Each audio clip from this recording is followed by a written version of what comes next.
Capítulo 21. Haverá falsos cristos e falsos profetas. O item 4. Missão dos profetas. Então ele nos diz assim: geralmente atribui-se aos profetas o dom de revelar o futuro. Assim sendo, as palavras profecia e predição tornaram-se sinônimas.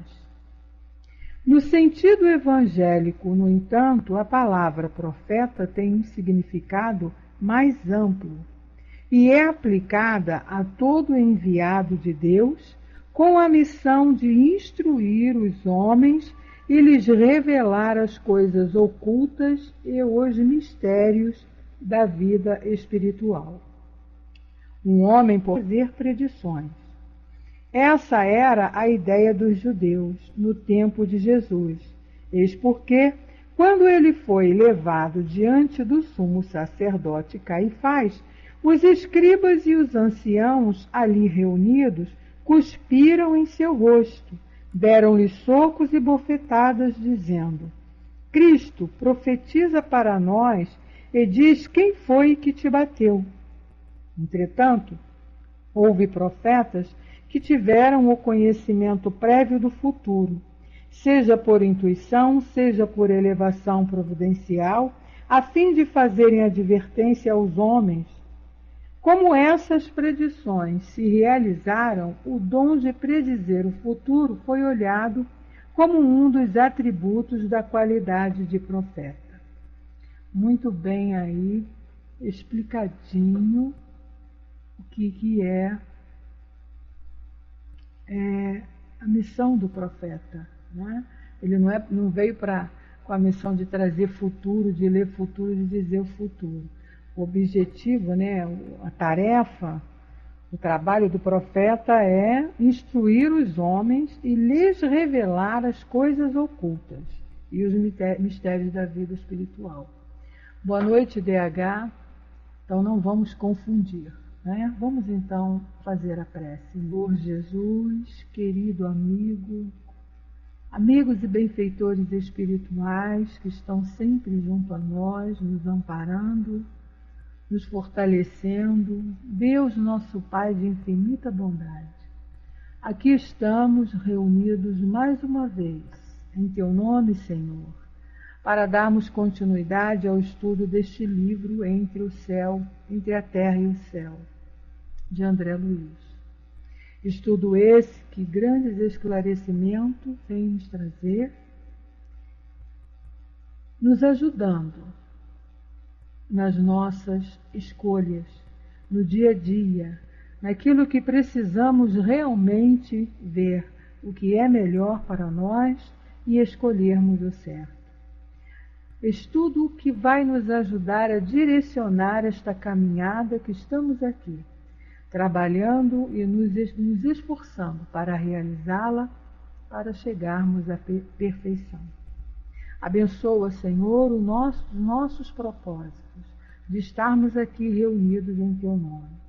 Hoje te pedimos, envolva a nossa amiga Lisa, que fará o estudo desta noite, que ela possa ser intuída e trazer para nós aquilo que realmente nós estamos precisando. Envolva todos os outros companheiros que aqui estão, para que também possamos sair daqui refletindo com bastante aproveitamento de tudo que nos será dito. E colocarmos em prática, Senhor, porque é o que mais precisamos fazer atualmente. Assim, Mestre querido, em Teu nome, em nome dessa espiritualidade amiga, mas acima de tudo, em nome de Deus, nós te pedimos a permissão para iniciarmos os nossos estudos desta noite. Que assim seja, graças a Deus. Então vamos lá, posso liberar? Lisa, levanta sua mãozinha, que eu vou liberar o microfonezinho para você. Bom trabalho, minha amiga. Obrigada aí, gente. Vamos juntos, né, estudarmos continuação do livro Entre a Terra e o Céu. Já vimos a necessidade da prece, como foi esclarecido muito bem, né, o início, quando o Beth fez, o estudo anterior também, nós vimos aqui essa outra parte em que foi feita uma solicitação pela prece, e agora vamos ver o socorro que vai ser feito pelo pedido da nossa irmã,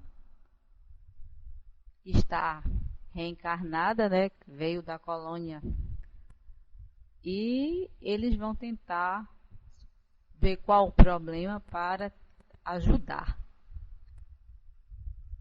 Então vamos lá, o item hoje é o capítulo 3, o item é obsessão. Vamos iniciar aqui a leitura e vamos, né, todos juntos estudarmos com as nossas observações, que é um tema que quase todo mundo conhece, né? E hoje em dia a obsessão ela já é assim tratada como um problema clínico, né? Os médicos já aceitam como uma doença e já orientam, tem alguns que orientam até que os pacientes procurem casas espíritas para auxiliar no tratamento médico.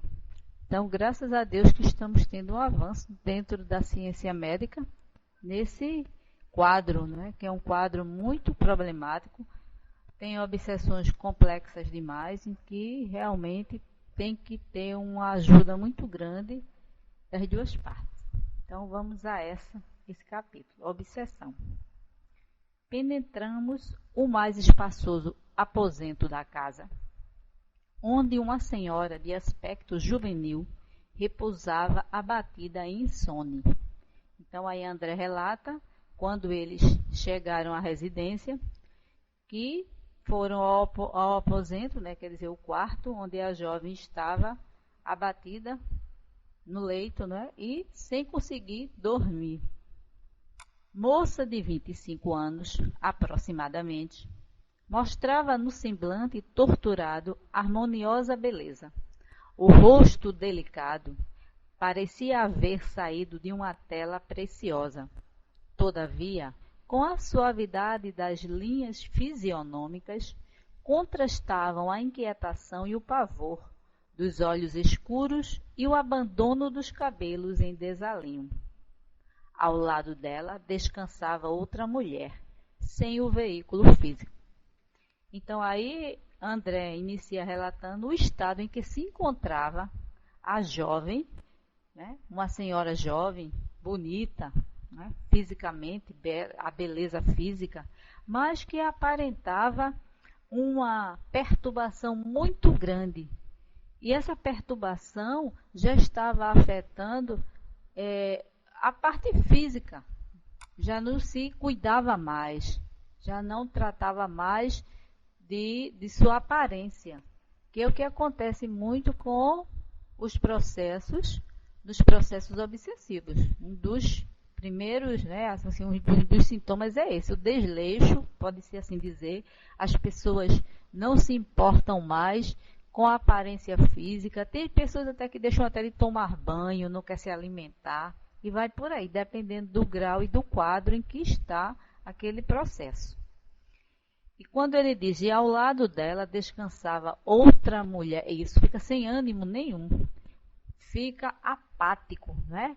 As pessoas às vezes pensam que confundem muito com depressão, que a depressão também pode levar a um fator ao processo obsessivo, mas às vezes o processo obsessivo em si confundem muito as pessoas que estão em um quadro depressivo, enquanto que é diferente.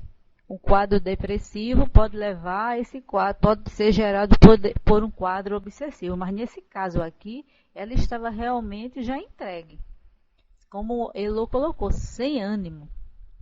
E ele diz que ela estava deitada ao lado da moça, que muitas pessoas sentem, às vezes até pressentem. Diz, eu estava na cama, eu ia dormir, de repente eu senti como se tivesse alguém sentado do meu lado, deitado do meu lado. Isso acontece, é uma coisa muito comum. Esse livro foi escrito em 1930, por aí. E ainda hoje em dia, quando o André começou a trazer essas informações para nós vemos isso muito hoje nas casas espíritas, quando vamos fazer atendimento às pessoas que chegam com esses relatos, né? Que o espírito ele vai ficar ali do lado e ele não vai se preocupar em qual é o ambiente, não. Ele não respeita a nossa liberdade, né? Ele invade a nossa privacidade, esses espíritos nesse grau em que eles se encontram, no caso de obsessão, né? Então, vamos lá. Recostada num travesseiro de grandes dimensões, dava a ideia de proteger a moça indiscutivelmente enferma. Contudo, a vagidão do olhar e o halo obscuro de que se cercava não nos deixavam dúvida quanto à sua posição de desequilíbrio interior. Aí veja só, ela bem recostada no travesseiro, né? Ninguém, fisicamente as pessoas não percebiam, só a equipe espiritual que chegou para ser atendido. Então aí ela diz aqui diz o seguinte, que ela lá deitada, muito bem avotada e muito bem apoiada, só que o olhar da nossa irmã era um olhar perdido, vago. E eles também notaram o halo, quer dizer, os fluidos que emanavam dos pensamentos dessa irmã que estava lá acompanhando, né, a jovem. Então eram os fluidos deletérios, pesados, que se tornavam naquela nuvem escura envolver a moça. Roseni, boa noite, seja bem-vinda ao nosso estudo. E ele continua. O quadro era esse e o comportamento da moça. Conservava a destra sob a medula alongada da senhora vencida e doente, quer dizer, ela colocou a mão sobre a medula da moça para controlar todos os seus, né, assim, os seus sistemas, aqui como ele vai continuar na lição, o sistema nervoso dela. Vamos continuar para a gente fazer mais alguns assim, comentários, né? Sobre a medula alongada da senhora, vencida e doente, como se quisesse controlar-lhe as impressões nervosas e fios cinzentos que lhe fluíam da cabeça à maneira de tentáculos de um polvo, envolvia-lhe o centro coronário, obliterando-lhe os núcleos de força.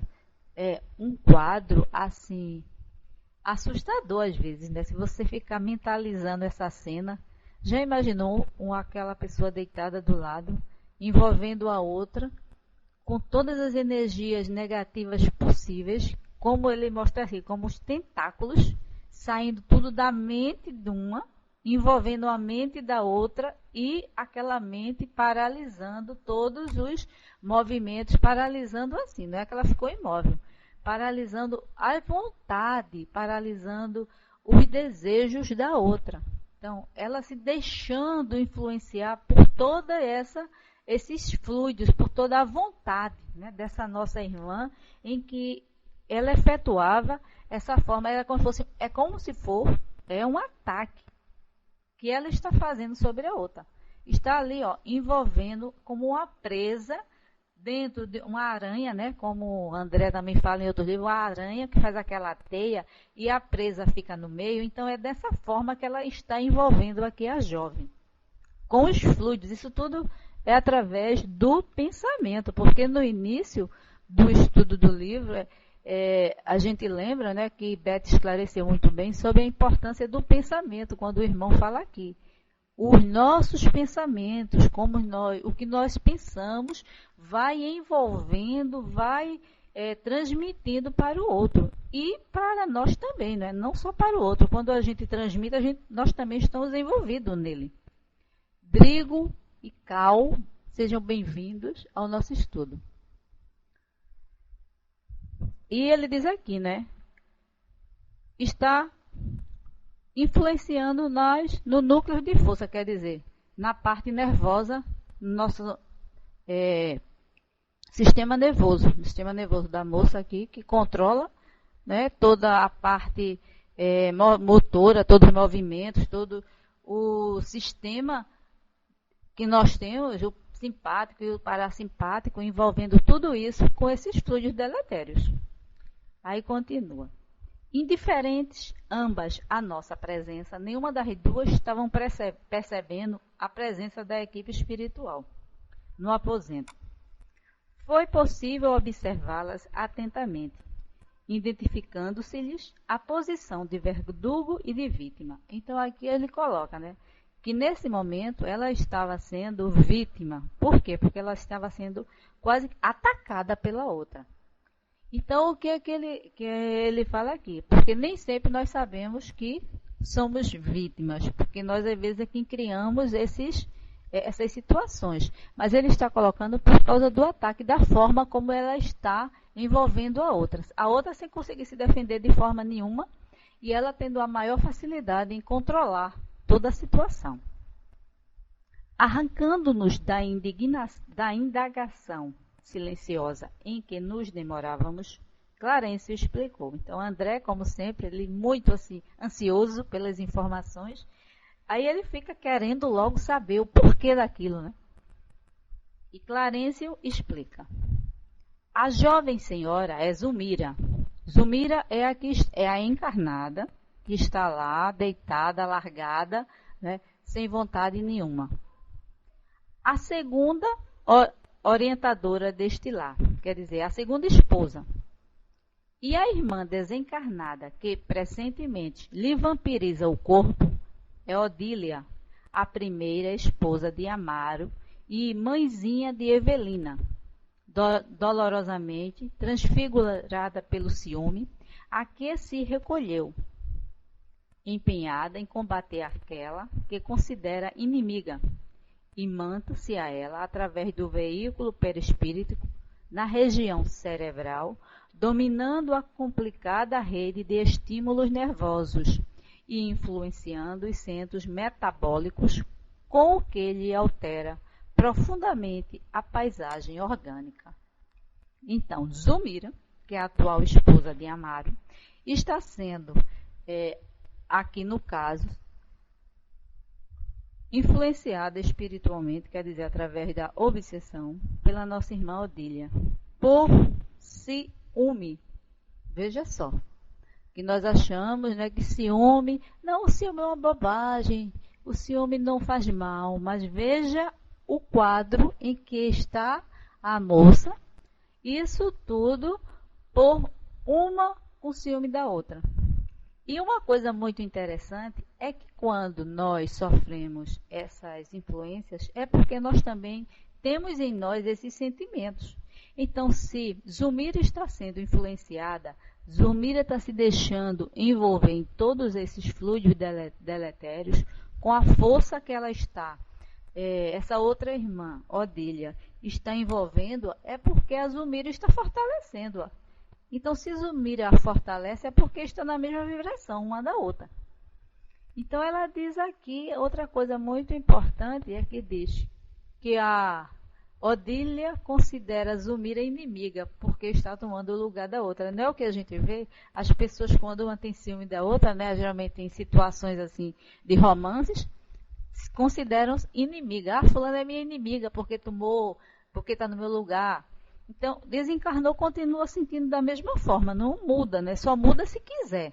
Mas, aparentemente, quando a gente vai com esse mesmo sentimento, essas mesmas tendências, demora um pouco para nós nos modificarmos. Então, temos que ter o cuidado de trabalhar, né, esses sentimentos inferiores que nós temos ainda em nós, não é isso? E outra coisa é onde ela está atacando.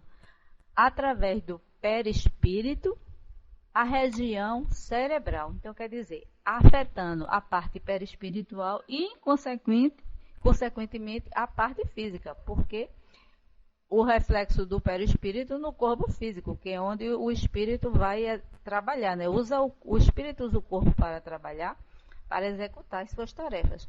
Então, ele está aqui utilizando da parte perispiritual e afetando a parte física, como sempre acontece, como ele diz aqui. O centro metabólico afeta todo o sistema orgânico da pessoa. Por isso que a obsessão é um quadro muito sério de doença mental, considerada, né, como nós falamos. Aí ele questiona. mas porque não há reação por parte da perseguida. Inquiri perplexo. Então, quer dizer, se ela está sendo envolvida de tal maneira, como que ela não reage? Porque ela poderia reagir. Ela está no corpo físico. Ela tem o domínio da situação, como nós sabemos que nós dominamos o nosso corpo. Então, se eu estou deixando o espírito me dominar, por que isso? Aí ele continua. Porque Zulmira, a nossa amiga encarnada, caiu no mesmo padrão vibratório, aclarou o instrutor. Ela também se devotou ao marido com egoísmo aviltante. Amaro sempre foi pai afetuosíssimo. O matrimônio anterior deixou-lhe um casal de filhinhos, mas o pequeno Júlio, formosa criancinha de 8 anos, perdeu a existência no mar. Então, Zulmira está nesse quadro, esse envolvimento todo, porque ela está alimentando Odília, porque ela também tem os mesmos sentimentos de egoísmo, porque a outra sente-se a dona. Culpa, também isso, Nina. Ele vai falar aqui, por culpa. Então ela diz o quê? O ciúme e o egoísmo de Zulmira fortalece Odília. Veja que coisa interessante. Em vez de ela tentar diminuir, ela é que fortalece a ligação entre as duas. Quem está fortalecendo tudo isso é a própria encarnada, a Zulmira. E ela com ciúme da criança, né? Morrendo de ciúme da criança. Que coisa boba, né? E infelizmente a gente vê ainda isso muito, né? Em segundos casamentos e tal, as esposas terem ciúmes dos filhos. Que filho, gente, ninguém compete com ninguém, não. O amor, ele sempre se divide.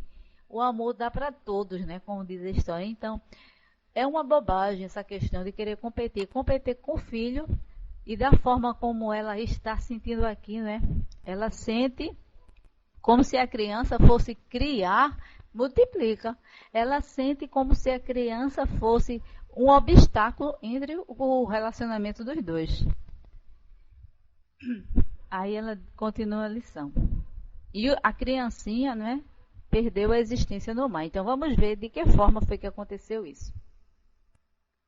A segunda mulher nunca suportou sem mágoa, quer dizer, Zulmira no caso. Nunca suportou sem mágoa o carinho do genitor para com os órfãos de mãe. Revolta-se, choramingava e doía-se constantemente diante das menores manifestações de ternura paternal, entrelaçando-se, por isso mesmo, com as desvariadas energias da irresignada companheira de Amaro, arrebatada pela morte. Então, ela, por estar na mesma vibração, é como ele diz aqui, se entrelaça cada vez mais a Odília, né? Pela insegurança, uma pessoa insegura, torna-se como uma criança também, uma senhora de 25 anos aqui, e se tornando uma criança infantilmente, né? Sentimentos infantis, assim até, de competir, de ciúme, de bobagem, porque o pai declarava o amor aos filhos.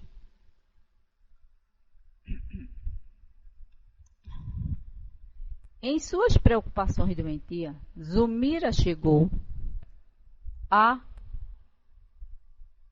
desejar a morte de uma das crianças. Pretendia possuir o coração do homem amado com absoluto exclusivismo. E porque as atenções de Amaro se concentravam particularmente sobre o menino, muitas vezes emitiu silenciosamente o anseio de vê-lo afogar-se na praia em que se banhavam. Olha o sentimento da mulher, com o ciúme dos filhos, né, do rapaz que tinha do primeiro casamento, desejar a morte da criança, né? Então é uma coisa assim apavorante, e que o ciúme, o que leva as pessoas a gerar certos sentimentos, né? A pessoa fica naquele conflito, então ela, tão desesperada que estava, desejou até a morte da criança. Não que ela quisesse matar a criança, mas se aquela criança não existisse, para ela seria bem melhor. Certa manhã, custodiando os entediados, quer dizer, ela estava responsável pelas crianças, separou Evelina do irmão, permitindo ao Petis mais ampla inclusão nas águas. Quer dizer, foram à praia, então ela separou a menina, a Evelina, que era maior, do menorzinho, e deixou o menino à vontade, já que ela tinha a intenção. Pois é, já que ela tinha, era só de superfície aquela vontade que ela tinha de desaparecer com a criança, não era que ela quisesse destruir, né? Então, quando aconteceu o fato, ela está aqui em desequilíbrio, né? Então, ela permitiu que a criança ficasse só nas águas, né? Tomando banho, à beira-mar. O objetivo foi atingido. Uma onda rápida surpreendeu o miúdo banhista, arrojando-o ao fundo. Incapaz de reequilibrar-se, Júlio voltou cadavérico à superfície. O sofrimento familiar foi enorme. O ferroviário, quer dizer Amaro, né, sentiu-se psiquicamente distanciado da segunda esposa, classificando-o como relaxada e cruel com os filhinhos. Então, é isso que a gente já está estudando desde o início, o cuidado com os pensamentos. Quando a gente emitir pensamentos ruins, gente, isso aí vai causar um mal para nós tão grande. Ela desejou tanto isso e criou uma situação para facilitar o acontecimento. Ela não tinha coragem, ela não tinha vontade de executar o plano de eliminar a criança. Mas ela ouviu uma oportunidade, então já não estava bem psiquicamente e deixou que o fato acontecesse, né? Podendo aliviar a situação, não. Ela criou um ambiente propício para que acontecesse e o plano dela se realizasse. Engano, né? Um engano, como a gente vê que quando as pessoas cometem isso, então realmente estão enganadas. É um engano tão grande que ela enganou-se, achando que com isso iria ter o amor. Veja a ilusão. E foi ao contrário. O esposo afastou-se cada vez mais dela e a culpou pelo fato, né? Porque diz que ela era relaxada e cruel, que não cuidou dos filhos que estavam sob a responsabilidade dela. Zulmira, a seu turno, acabrunhada com o acontecimento e guardando consigo a responsabilidade indireta pelo desastre havido, caiu obsidiada ante a influência perniciosa da rival, que a subjugava do plano invisível. Foi a mosca na sopa, né, como diz a história. Era tudo o que a irmã queria. Ela deu todas as brechas, ela abriu o campo mental dela de uma forma em que a outra teve a maior facilidade para se utilizar de sua vingança, de querer que ela separá-la da família. Claro, o banquete, como diz, é isso aí, ela ofereceu o banquete e se deu. É como diz Jesus, né? O hóspede chega, encontra a casa varrida e limpa, lá se aloja. O que é que ele quer dizer? A mente, né, está em sintonia, deixou tudo prontinho para que a irmã tivesse a maior facilidade de entrar em sintonia com ela. Exatamente, né, Lô? O espaço para atuar. Então, quando a gente diz, um irmão está me obsidiando, porque é você que está deixando isso acontecer, né? A culpa não é dele, a culpa é sempre nossa. Nós é quem damos a total liberdade para que essas coisas aconteçam. Aí, continuando aqui. Clarencio fez ligeiro intervalo e continuou. O sentimento de culpa é sempre um colapso da consciência. E através dele, sombrias forças se insinuam. Zulmira, pelo remorso destrutivo, tombou no mesmo nível emocional de Odília, e ambas se digladiam num conflito de morte inacessível aos olhos humanos comum. É um caso em que a medicina terrestre não consegue interferência. Então, é um intercâmbio espiritual em que o médico nenhum vai identificar doença nem problema nenhum. A parte espiritual está muito comprometida devido à facilidade com que a irmã conseguiu, né, se imantar uma à outra pelos sentimentos ligados uma com a outra. E é quando diz aqui o sentimento de culpa. No livro Céu e Inferno, no Código Penal da Vida Futura, o primeiro passo para a nossa mudança, a nossa melhoria espiritual é o arrependimento. E até então a nossa irmã aqui nem se arrependeu. Né? Boa noite, Nina, Fênix. Então, o arrependimento é o que auxilia, é o primeiro passo para a nossa transformação. Aí é quando ele diz aqui, ela se sente culpada, cada vez mais, como disse mais acima, que falou indiretamente, realmente, porque ela estava ali. Ela tinha aquele desejo, tinha aquela vontade, aquilo tudo aconteceu, e agora ela acha que foi ela quem, não é? Teve a responsabilidade de todo o fato. Indiretamente, sim, porque ela tinha que estar custodiando, quer dizer, tomando conta, orientando. E ela já tinha aquele desejo oculto. Aí as coisas se complicaram mais ainda, na mente da nossa irmã. Calara-se o ministro. Qual se nos registrasse a presença, por intuição? Odília movimentou-se e, agarrando-se à pobre senhora, com mais força gritou. Quer dizer, Odília, a desencarnada, sentiu os fluidos do ambiente diferente, e é aí onde ela sente que tem alguma coisa no ambiente mudando. Aí ela já se desesperou. Peraí, porque esses irmãos inferiores, eles não conseguem perceber a equipe espiritual quando vem para fazer algum socorro. Eles só se deixam perceber quando eles querem. E aqui ele sente só as vibrações do ambiente. Então ela sentiu uma vibração diferente no ambiente, então ela já percebeu que tinha alguma coisa diferente. Aí ela já alerta. Ninguém a libertará. Sou infeliz mãe espoliada. Farei justiça por minhas próprias mãos.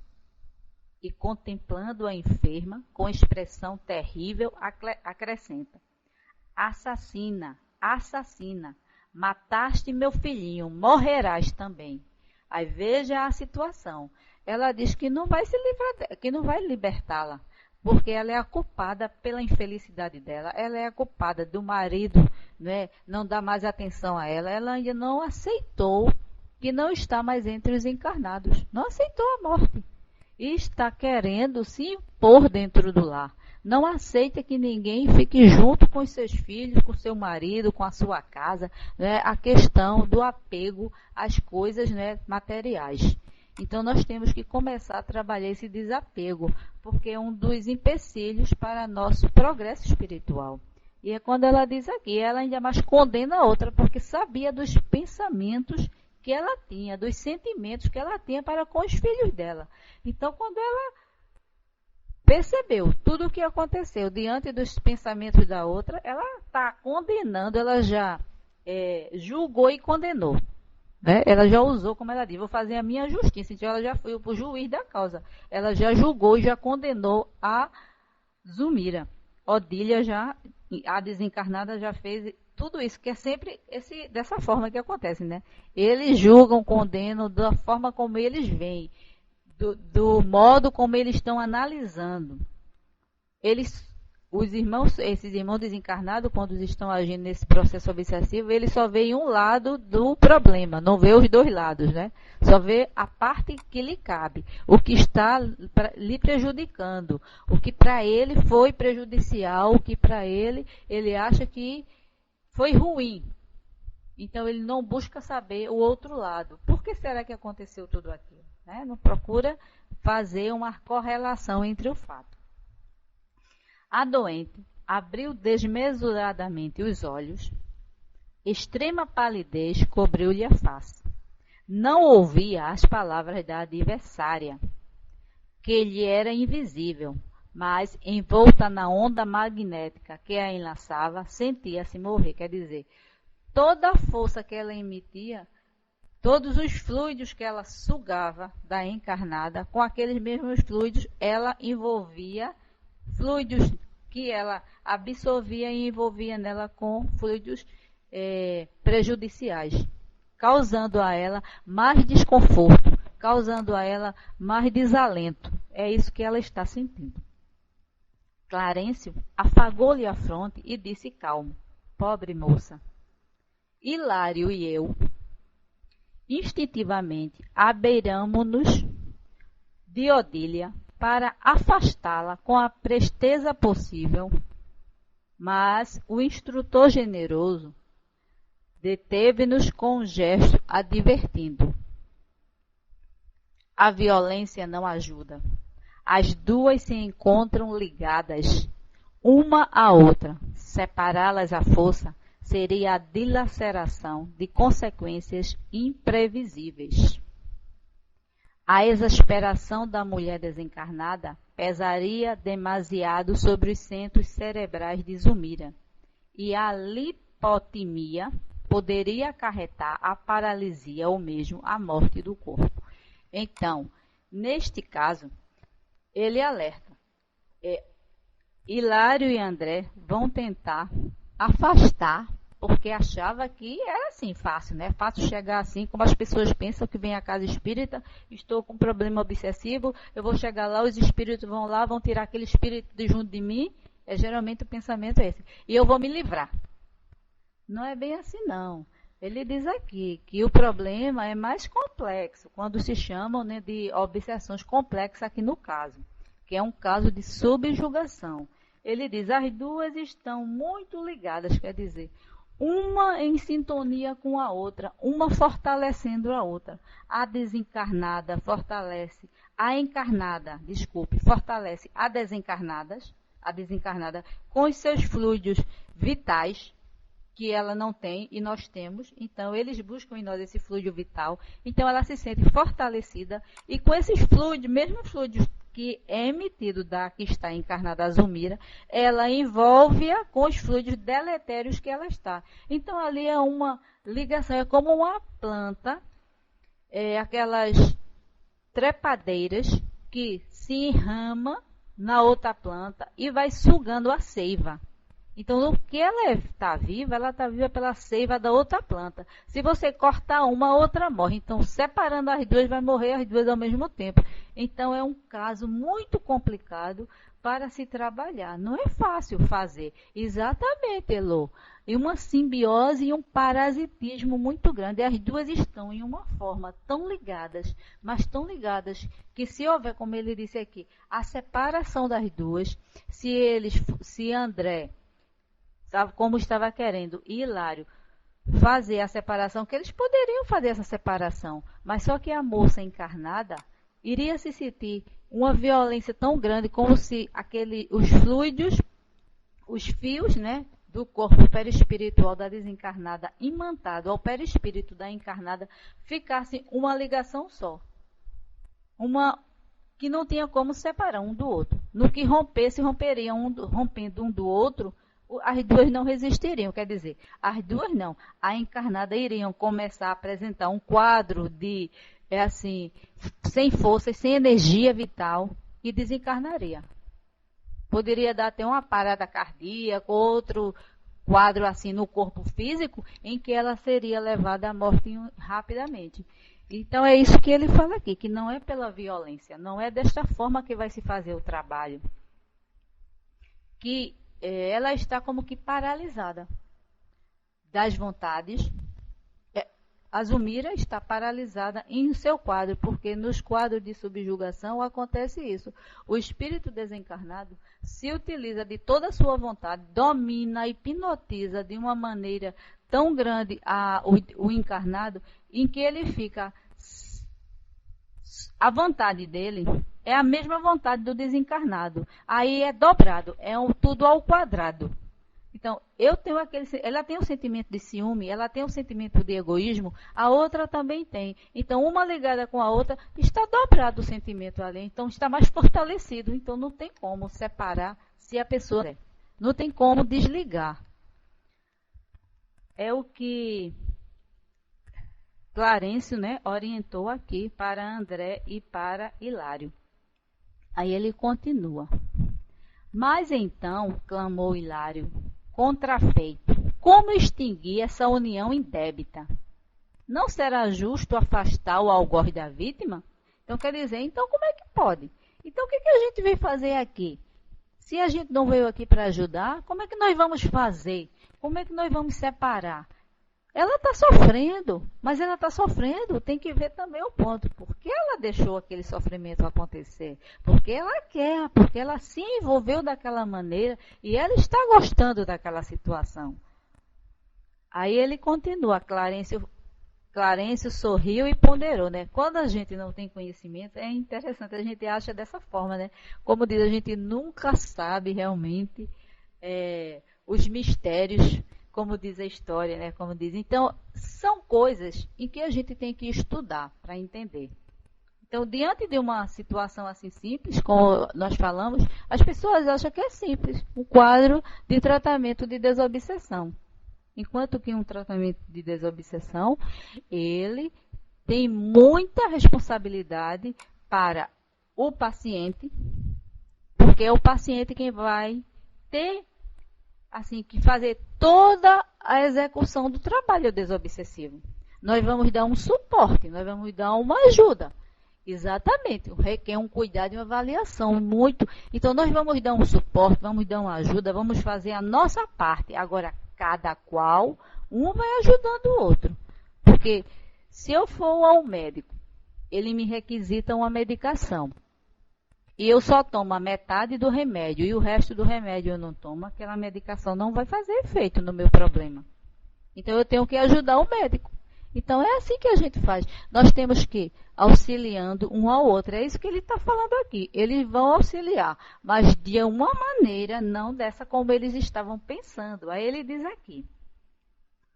Aqui o quadro é diverso.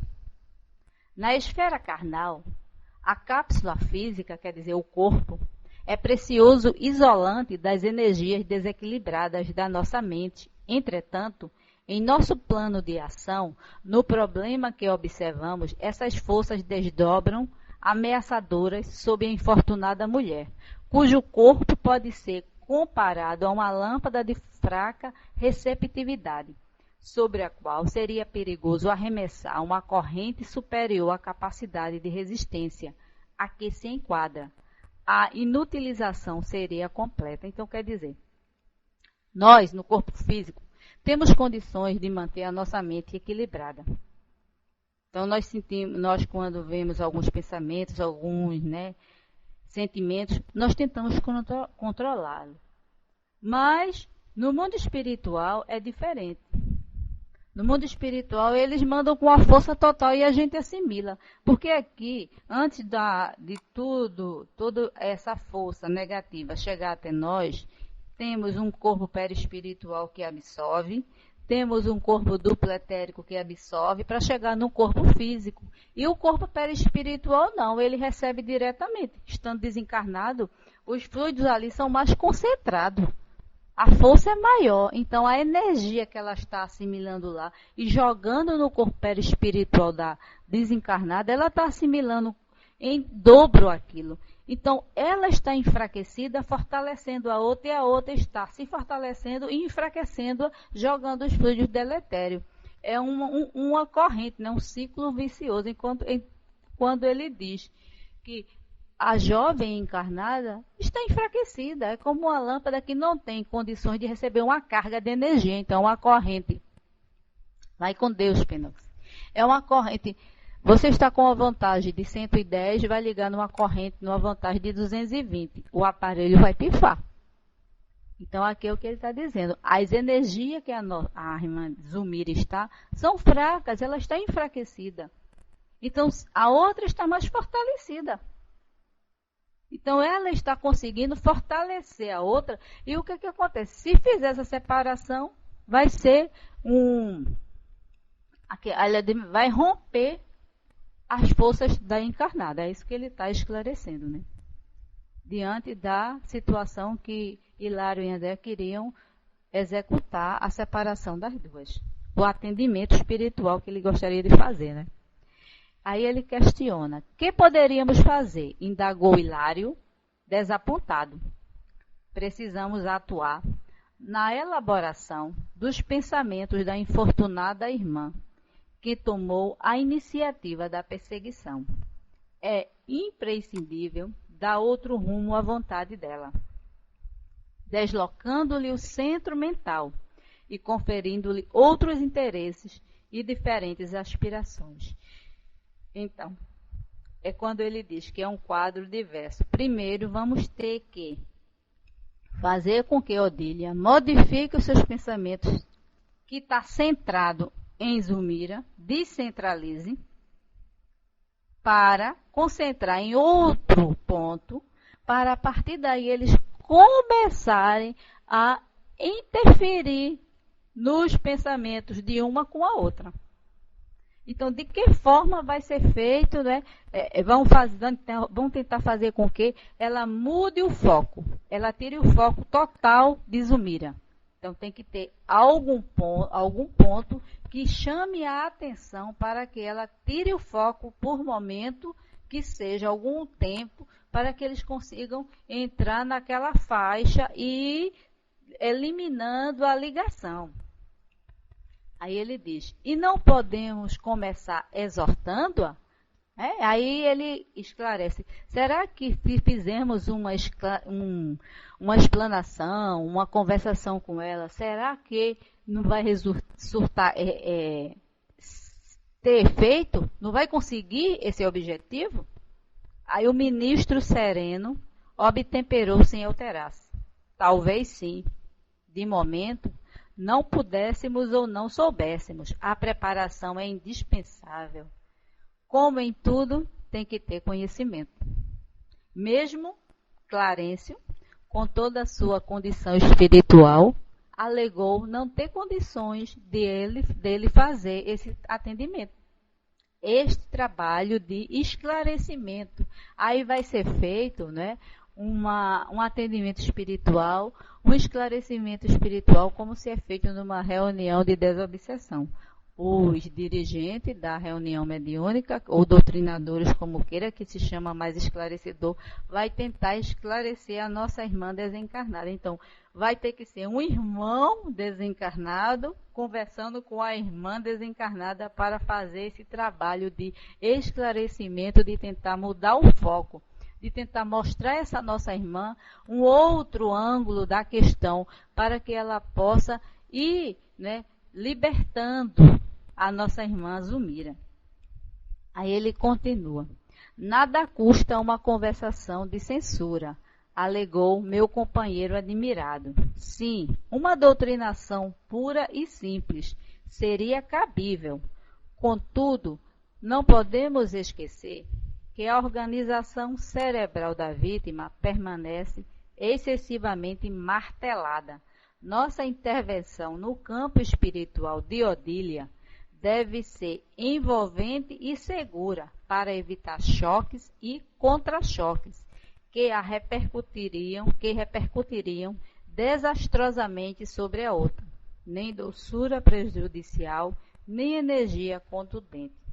Aí é quando nós percebemos, né, que os esclarecedores, nós que somos esclarecedores de reuniões mediúnicas, a importância de como você saber conversar com as entidades espirituais. Você vai fazer um atendimento fraterno a uma irmã e tentar mostrar a ela o fato de uma outra maneira. Tentar orientar para ela um outro lado da questão. É quando ele diz aqui que a mente da encarnada, da Zulmira, está muito martelada, quer dizer, porque quando há essa simbiose espiritual, os espíritos que fazem esse trabalho, eles ficam pressionando de uma forma que o tempo todo na mente aquele mesmo ponto. Então, até que a pessoa faz o que o outro está querendo. Então, é como se você estivesse fazendo uma lavagem, é uma lavagem cerebral que é feita, então a mente fica em desequilíbrio. Você se deixa envolver. É como se você ouvisse uma música que você não gosta o tempo todo, daqui a pouco você está cantando esta música sem você querer. Né? Tem certas músicas que não são muito boas, umas letras, né, meio de segundas intenções e tal. Então você escuta aquilo o tempo todo. Escuta no rádio, na rua. De repente você está cantarolando aquela música. Peraí, eu estou cantando essa música. Fica realmente na cabeça, Elô. Eu estou cantando essa música. Como é que eu posso? Eu não suporto essa música. Eu não gosto desse tipo de música. É isso que a moça fez aqui com a outra. E é isso que acontece nesses processos obsessivos. Os espíritos agem dessa maneira. Eles nos influenciam de tal maneira em que, se nós deixarmos, daqui a pouco nós estamos envolvidos. Como ele diz, o equilíbrio é nosso. Tudo somos nós que temos a condição de controlar. Então, se nós nos deixamos envolver, nós achamos bom, nós gostamos, e daqui a pouco você deixou, né? Você abriu as portas e tudo aconteceu. E por que isso aconteceu, né? De que maneira isso foi acontecendo? Foi tão sutilmente que às vezes a gente vê, tem certos pensamentos que nós temos, e depois aqueles pensamentos se repetem, 1, 2, 3 vezes. Espera aí, esse pensamento não é meu. Então vamos fazer uma prece, vamos mudar o foco, vamos pensar diferente, porque aí você está atraindo outras sintonias para junto de você. Então é por isso que se fala que a mente, como a André diz, o nosso pensamento é a energia mais poderosa que nós temos, né? No livro Vida e Sexo, Emmanuel também fala isso, que o nosso pensamento é uma fonte de energia muito grande, que é a maior energia, é a energia mais poderosa que nós temos no nosso corpo. Se nós soubéssemos, nós não sabemos usar o nosso pensamento, no mínimo que a gente pensa. Então, se nós soubéssemos usar o nosso pensamento para o bem, nós mudaríamos muita coisa, né? Então, a gente ainda não sabe trabalhar a nossa mente. Boa noite, Alfonso. Continuando aqui, né? O instrutor dirigiu piedoso olhar às duas mulheres e prosseguiu. A questão nesta casa surge realmente melindrosa. É necessário buscar alguém que já tenha amealhado na alma bastante amor e bastante entendimento, para conversar com o poder criador da renovação. Então, Clarencio percebeu que ali teria que ter uma outra pessoa, um outro espírito, né, para executar essa tarefa. Então, esse, né, irmã que iria executar essa tarefa, teria que ter bastante amor e entendimento. Não seria qualquer trabalhador espiritual, porque a gente diz, eu sou espírita, quando eu chegar no mundo espiritual eu já posso fazer isso, posso fazer aquilo. Vamos reaprender tudo. Então vamos ter que nos preparar, que a gente está vendo aqui que ele falou anteriormente, preparação. Agora, novamente, a pessoa que vai fazer esse trabalho tem que ter entendimento. Então, para ter entendimento, tem que ter conhecimento. Para ter conhecimento, tem que ter estudo. Né? Então, é essa a base de tudo. Então, nós temos que nos preocupar grandemente com essa questão do estudo, do entendimento, da renovação em nossas vidas. E ele diz, refletiu alguns instantes e aduziu. Aí ele ficou pensando, reflexionando em quem poderia fazer esse trabalho. Com a irmã Clara. Rogaremos o concurso dela. Modificar a Odília com o seu verbo coroado de luz, inclinando-a ao serviço da conversão própria. Quer dizer, a própria Odília quem tem que fazer. O trabalho é sempre do próprio espírito, né? Por agora, de nossa parte, somente nos é possível a dispersão de algum alívio e nada mais. Então, no momento, eles não poderiam fazer mais do que já estavam fazendo. A oração e tentar melhorar o quadro ali deletério, né? Limpando os miasmas, aplicando passes na moça para que ela possa se sentir mais fortalecida. E ele continua. Aí, sim, a nossa irmã Clara é uma irmã que tem condições de fazer esse trabalho. Quer dizer, de conversar com amor, de conversar com entendimento, de fazer com que a outra perceba, né, a necessidade da transformação. Então, essa nossa irmã Clara vai ser um esclarecimento de espírito feminino para espírito feminino. Trazer para ela, assim, o sentimento e trazer também, assim, a parte afetiva. Acolher a irmã, que é o que se fazer, acolher o espírito afetivamente, junto de si. Na hora em que ela se sente acolhida, se sente amada, se sente envolvida naqueles sentimentos carinhosos, naqueles sentimentos de assim, piedade, de amor, ela vai quebrando as forças. Porque como fala, né, Pedro na sua primeira epístola, o amor cobre uma multidão de pecados. Então só o amor agora é aquele amor sincero, aquele amor que Cristo nos ensinou, né?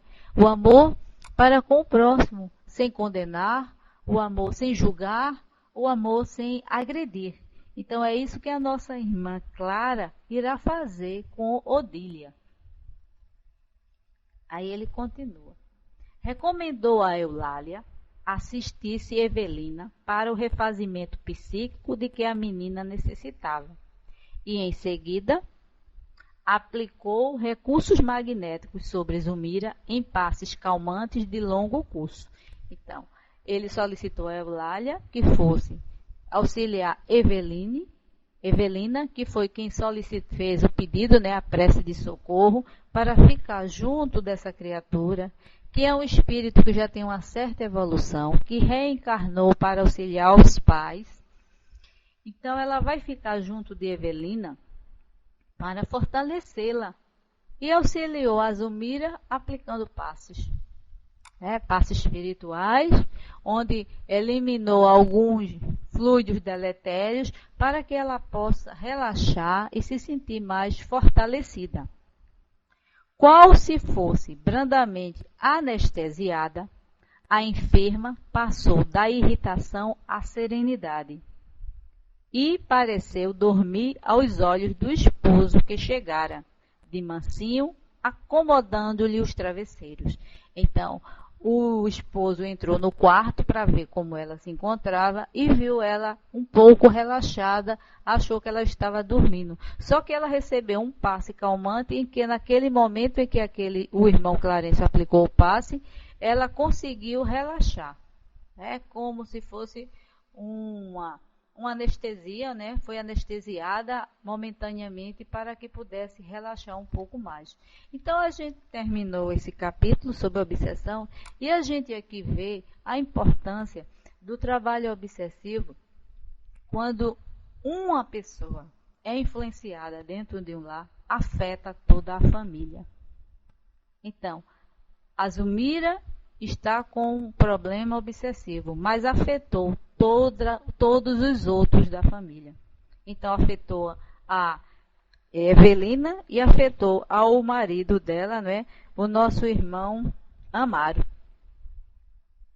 Então, é por isso que se recomenda, quando as pessoas estão passando por um processo, que chegam numa casa espírita, que, se possível, todos da família venham fazer um atendimento espiritual.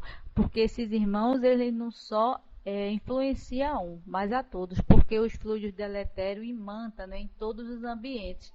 E quando nós fazemos nosso evangelho no lar, na hora da prece, nós pedimos, né, para que seja feita uma limpeza espiritual em todo o ambiente. Não só espiritual, mas também em todo o ambiente físico de toda a casa. No ambiente físico, objetos, roupas e na parte espiritual de todos nós.